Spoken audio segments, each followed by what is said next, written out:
Have you ever wondered why you feel exhausted even when you're winning? Why no matter how much you achieve, it never feels like enough? It's because you're trapped in a lie. The lie that your life only matters if you're constantly doing more. Hustle culture has hijacked your time, your energy, and your peace of mind. And if you don't break free from it now, one day you'll wake up with everything, except yourself. This isn't just a wake-up call, it's the urgent call to live. Not someday, not when you're done working, but now, before it's too late. Let's stop lying to ourselves. Let's stop pretending that we don't feel it. That quiet, constant pressure pressing down on our chest. That ticking in the back of our mind that tells us we're never doing enough, never moving fast enough, never being productive enough. This isn't just a trend, it's a sickness, a cultural disease we've normalized to the point of insanity. We call it hustle culture, and whether we admit it or not, most of us are drowning in it. It disguises itself as ambition.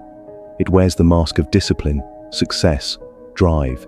It tells you that if you're not exhausted, you're not trying hard enough.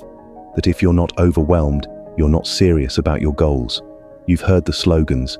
It's always some version of grind now, shine later. Sleep is for the weak.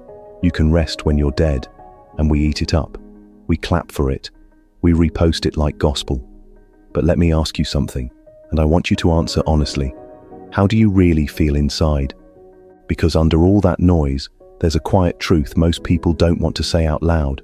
You're tired, not just physically, but mentally, spiritually. There's a heaviness in your bones, a disconnection in your heart. You wake up anxious, you go to sleep restless, and even when you achieve something, it fades within hours, replaced by the next task, the next goal, the next milestone that promises meaning, but never delivers. Somewhere along the way, you stopped living, you didn't even notice it. But it happened. You started trading joy for efficiency, peace for progress, moments of stillness for metrics and milestones. You began measuring your worth by output, how many hours you worked, how much money you made, how busy you stayed. And now your life looks more like a to-do list than a memory. You're not even present in your own story anymore. You're just managing time, checking boxes, answering emails, meeting deadlines, surviving days instead of living them, and all for what? That's the sick part. Hustle culture doesn't lead anywhere. It's a race with no finish line, a treadmill that speeds up every time you think you're catching your breath. No matter how much you do, it's never enough. And if you try to slow down, it doesn't applaud your awareness, it shames you. It whispers, you're falling behind. It gaslights you into thinking rest is failure, that stillness is weakness, that being human is a flaw to be overcome. But the truth is that being constantly busy is not a badge of honor. It's a warning sign, a cry from your soul that says, I'm not okay living like this. And it's time, past time, that we stop pretending we don't hear it. Let me say something that might sting a little, but it needs to be said. You can win, you can check every box, you can hit every goal, climb every ladder, earn every title, and still lose yourself, still lose your soul. That's the brutal part. Hustle culture doesn't just steal your time, it steals your life, piece by piece, while convincing you you're making progress. You look around, and sure, on paper, you've made it. You've got the income, the praise, the image, the followers, the lifestyle. But inside, you're hollow, disconnected, tired in a way no amount of sleep can fix. You sacrificed everything to win a game you didn't even question. Your sleep, your health, your peace of mind, your relationships, your laughter. You gave up weekends, conversations, sunlight, slow mornings, deep breaths, just to keep up with a version of success that was handed to you by someone else. And now what? You're left holding trophies that don't comfort you, metrics that don't love you back, a resume full of achievements and a heart full of absence. You want the truth. That job you broke yourself for, the one that drained your spirit and kept you up at night, it won't cry when you're gone. That company you gave your life to, it'll replace you before the ink dries on your resignation. And all those emails you answered at 2 a.m., they'll be deleted, forgotten. The hustle doesn't love you, it uses you. And when you collapse, it steps right over you and find someone else who's still willing to burn themselves to prove their worth. And what will you have left when your body finally says no more? When the noise dies down and the grind fades away, what will remain? Will you remember your life, or will it feel like one long blur of effort? One never-ending chase toward a finish line that kept moving the closer you got? This isn't about guilt, this is about clarity, because you deserve more than a life performed for applause. You deserve to live a life that feels real, that fills you, that belongs to you. And that kind of life doesn't come from chasing what the world told you was impressive. It comes from asking a harder question. What do I actually want to remember when it's all over? Because here's the final truth.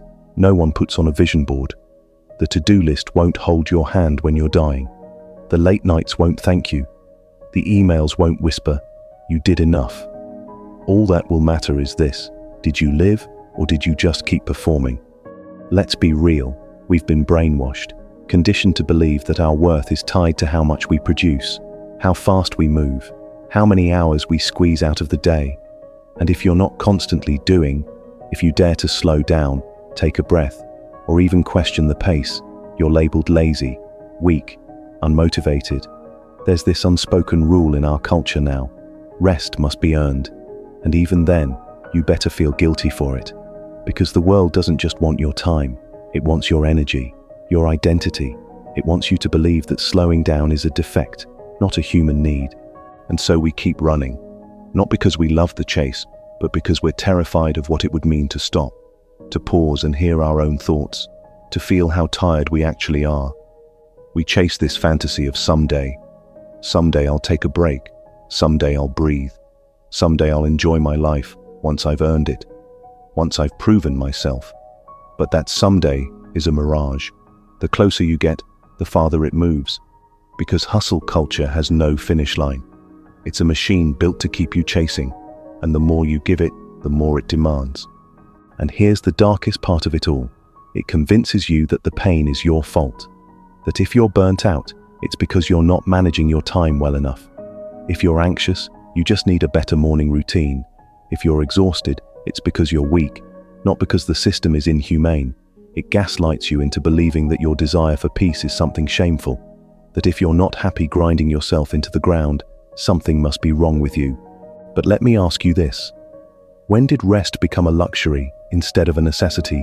When did peace become something you have to earn like a paycheck? You're not broken for wanting space to breathe. You're not lazy for needing stillness. You're not weak for feeling overwhelmed by a pace that was never meant to be sustainable. The culture is sick. The system is loud, relentless, and detached from humanity. And if you feel like you can't keep up, maybe that's not a failure.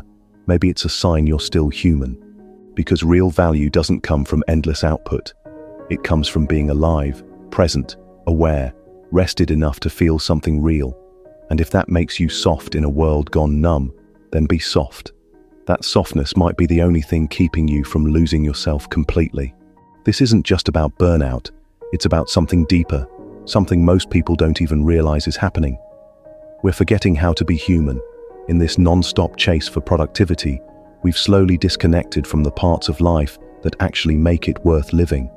We don't notice beauty anymore. Not really. The sky can be on fire with color, and we won't even look up. We eat meals without tasting them.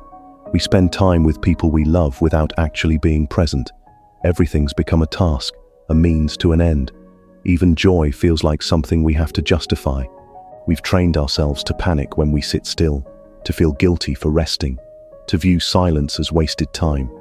We look at the people who matter most, our partners, our kids, our friends, and we see interruptions instead of moments. The kind of moments we'll one day wish we could get back. And the most disturbing part, we normalize this. We wear our exhaustion like it's a trophy. We say, "I barely slept," like it's something to be proud of. We compete in misery, as if pain proves our value. But it doesn't. Suffering isn't success. And feeling nothing isn't strength, it's a signal. A warning light flashing in the dark. And the tragedy is, most people never slow down long enough to notice, until it's too late. Carl Jung warned us long ago about the cost of chasing what the world tells you is success, while ignoring the truth of who you really are. He called it individuation, the process of becoming whole. of integrating the parts of yourself that hustle culture teaches you to suppress. Your creativity, your rest, your playfulness, your spirituality, your emotional world. Hustle culture wants you to be a machine. Jung wanted you to become a soul. And that journey doesn't begin by doing more. It begins by turning inward, by asking, who am I beneath the noise? What part of me have I abandoned in the name of ambition? Because you cannot find meaning in the world if you've lost your connection to yourself. The Stoics, Seneca, Marcus Aurelius, Epictetus, they didn't measure a good life by output or accolades. They measured it by presence, by virtue, by how well you lived each moment you were given. Seneca once wrote, "It is not that we have a short time to live, but that we waste much of it." He meant that life isn't short, it's squandered. Every second we trade for anxiety over the future is a second we've robbed from the present. Stoicism isn't about emotionless endurance. It's about clarity, about knowing what's in your control, your mindset, your choices, your attention, and refusing to waste your soul on what isn't. Hustle culture thrives on the illusion of control. Stoicism hands you the real thing, control over how you show up, right now. Camus and Sartre gave us something terrifying and liberating, the truth that life has no built-in meaning. You have to create it, not with titles or productivity, but with presence, with revolt against the absurdity of going through the motions without questioning why. Camus called it the absurd man, the one who wakes up from the dream of expectations and dares to live anyway, to love, to breathe, to laugh, to rebel against a world that says your worth depends on output. Existentialism is the antidote to hustle culture's lie that your life has to be justified by endless doing. It says, you're free. Scary, isn't it? Because now it's on you. Now you have to choose what matters and live it. And Emerson, he didn't whisper this truth, he shouted it. To be yourself in a world that is constantly trying to make you something else is the greatest accomplishment. He saw how the machine of society blinds us to the sacred in the ordinary, how we overlook the miracle of now, the sunlight on a wooden table, the laughter of a friend, the feeling of breath rising in your chest. These are not interruptions to success, they are life. Hustle culture tells you that joy is a luxury. Emerson tells you it is your birthright, but you won't see it unless you stop, unless you look, unless you live. Here's something most people avoid admitting. This life, at its core, is a solitary walk. Yes, you'll meet people, you'll love deeply, you'll build friendships, families, communities, but no one will ever fully live inside your experience. No one will carry the full weight of your thoughts. No one will completely understand the storm that moves through your mind in quiet moments. You came into this world alone, and one day, you'll leave it the same way. That's not meant to scare you, it's meant to wake you the hell up. Because knowing you walk this path alone doesn't make life bleak, it makes it yours. It means no one else gets to decide who you are. No one else gets to write your story. Not your parents, not your partner, not society, just you. You're the author, the only one with the power to stop mid-sentence and say, this chapter ends here. So if you're waiting for permission to start living, stop. No one's coming to hand it to you. You are the only one who can say, enough. Enough chasing approval. Enough sacrificing years for empty praise. Enough performing, because this is your path. And the longer you live it for someone else, the more of yourself you leave behind. Yes, your path is yours alone, but don't mistake that for isolation. We aren't meant to walk this world as islands. The most meaningful moments you'll ever have won't come from your to-do list. They'll come from a glance, a laugh, a quiet hand held in the middle of chaos. Real connection, unfiltered, messy, human connection, is not a side note. It's the whole damn point. Hustle culture wants you to forget that. It teaches you to see people as competition, obligations, distractions. It rewards you for ignoring your relationships while you level up. It tells you connection can wait. But let me ask you this. If you knew you had one day left, just one, who would you call? Who would you rush to see? What words would finally leave your mouth? That right there is your truth. That's what matters. Not your LinkedIn profile, not your follower count, not the messages you left unread so you could meet another deadline. We've been fooled into chasing digital applause, while the real breathing souls around us are fading into the background. We check our phones more than we check on the people we love. We're starving for intimacy while drowning in notifications. Life isn't about beating the algorithm. It's about presence, about looking someone in the eye and feeling seen. So stop grinding long enough to remember the people you'd die for, and maybe start living for them too. So here it is, the real call, not to hustle harder, not to chase more goals, but to wake up and remember why you're alive in the first place. Your goals, they're supposed to serve your life, not consume it. Your ambition, it's not meant to bury your spirit. And yet, so many of us have lost sight of this. We've confused busyness with purpose. We've turned our lives into prep work for a future we might not even live to see. You want freedom? Then stop sacrificing every single moment waiting for some distant payoff. Stop saving joy for later. Stop telling yourself you'll start living after you hit the next milestone. Because if you're not alive now, what makes you think you ever will be? Life isn't hiding in the next job, the next launch, the next win. It's here. It's breath on your skin, laughter in your throat, tears that come when something actually moves you. That's life. That's the stuff you'll miss when it's gone. There's no award for being the most efficient, no trophy for being the most exhausted, no medal for dying with the busiest calendar. What there is this one shot, this one life, and it's not a rehearsal. You don't get to do it over. So if you're waiting for someone to tell you to stop, to breathe, to live, this is it. This is that moment. Don't miss it. Start living now. You don't need permission. You don't need to earn it through exhaustion. This is not a dress rehearsal. Your life is now. So pause, look around, feel the weight of your body in the chair, the sound of your breath, the pulse in your wrist. That is life, and it is slipping by, second by second, while you refresh your inbox and check off boxes that will be forgotten. Don't let the people you love become background noise. Don't let your body become a tool you punish into submission. You are not a productivity machine. You are a miracle of consciousness, and you deserve to live like it. Say no to what drains you, yes to what revives you. Start saying no to the things that drain your soul.